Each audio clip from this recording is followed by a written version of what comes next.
Hey, it's your boy Dustin from the Flying Chariots, The Rise podcast. And again, I'm doing this solo because we have some sad news that Jimmy Carter died yesterday. And he's known in the UFO community for being one of the presidents who have seen a UFO back in the day. I think it was September 1973. And yeah, I guess he was with some people and they saw some mysterious lights in the sky. It actually was like a blue disc. It got pretty close to him, apparently. It was like a shining, glowing blue. And then eventually, when it got a little bit closer, it turned reddish and like a burning coal, And yeah, it was just zipping around the sky, not like an airplane, especially back in those days. So it blew his socks off enough where he became like a UFO enthusiast. And I think when he was running for president, was trying to get some disclosure going and I think he made some promises that he would get some more information out there to the public. And he kind of went back on his word once he became president. He didn't really say anything about UFOs when he was in presidency. Shortly after not becoming the president anymore. I think he only had one term too. And yeah, I think he started coming out with this story. But again, awesome, right? Like someone high up has their belief. And I think Clinton didn't have a UFO sighting, but maybe he did. I don't know. Actually, I got this awesome book. I think I was given it as a gift for Christmas last year. My mom gave me this. Very interesting. It's like a bunch of celebrities and actors and other musicians from all around the world who've seen UFOs and have their own personal stories. And yeah, I think I'm gonna have maybe a few episodes maybe down the road of me just talking about some of these cool stories that are in this book of celebrities who've seen UFOs. But yeah, again, Jimmy Carter seeing one in September of 1973. And yeah, he's again very blown away. There's not too much about his sighting in this book. It was just kind of like pretty short. It's kind of saying how he was just blown away and it sparked his curiosity. And yeah, what the fuck is going on? So yeah, I just wanted to get his name out there and a little rest in peace for Jimmy Carter, one of the presidents who saw a UFO. So yeah, interesting. And then another guy who died recently, I think about a year or two ago, is Calvin Parker from the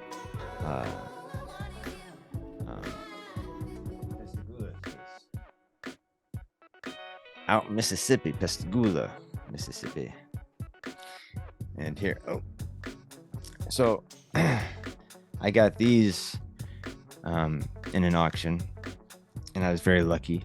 And I think I might have the largest collection of Calvin Parker's autographs and his actual sketches that he drew up on these. So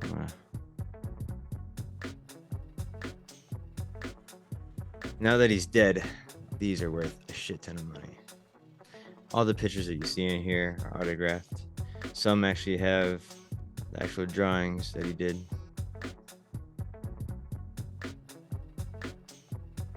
Especially these ones of the craft.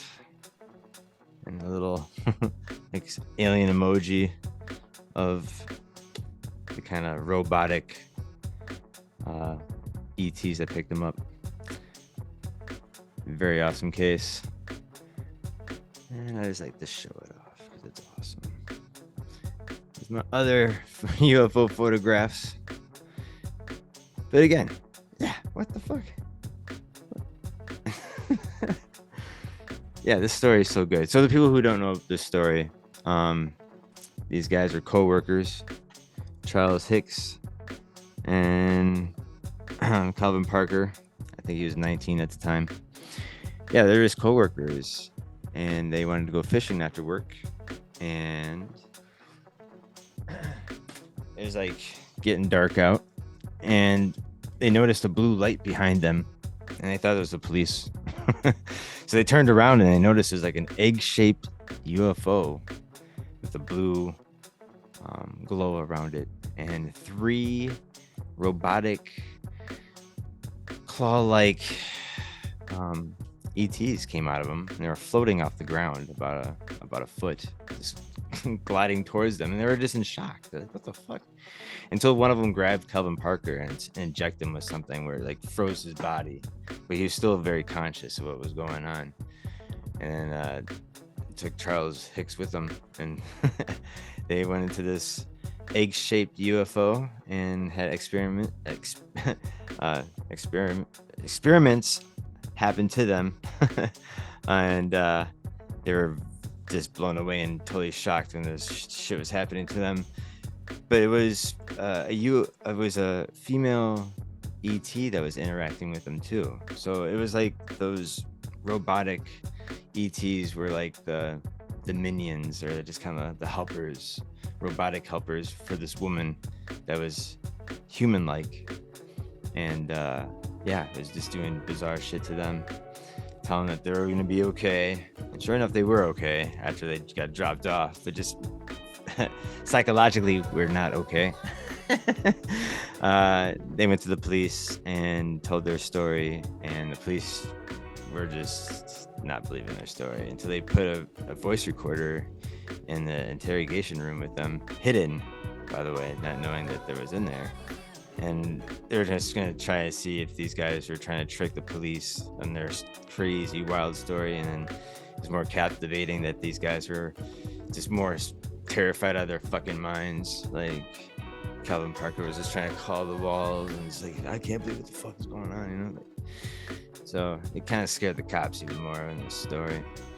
I think they both took lie detector tests and passed with flying colors. And there's other witnesses who saw the UFO land and take off and head over different directions. Very, very interesting case. And Daniel, my colleague, got the honor to interview Calvin Parker right before he died. I think it was one of his last interviews. You can find that interview on our channel. You scroll all the way down. It's somewhere in there. You'll find it. Look for the Calvin Parker incident. Pascagoula, Mississippi.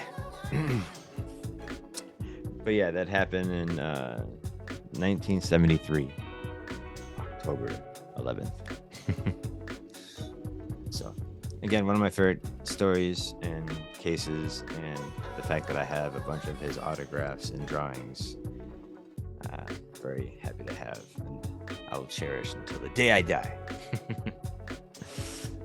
I wonder what kind of auction you're gonna have when I die for all the UFO shit that I have here, or if when I do die, it will become a conspiracy theory.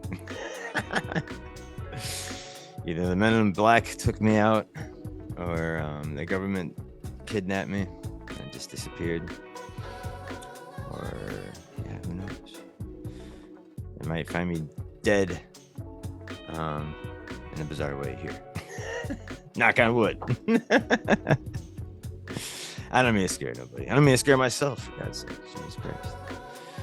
No, I'm good. But no, that was fun. I just wanted to share that little bit, have a little short video for today. We'll have more podcasts coming up here in the future. I'm lining and booking a shit ton of people, and we're having some people that we had on our show back. So it's going to be fun. We're going to have a lot of fun shit to talk about and catch up on. So I want you guys to stay tuned for that. All right. I'll talk to you guys soon. See ya.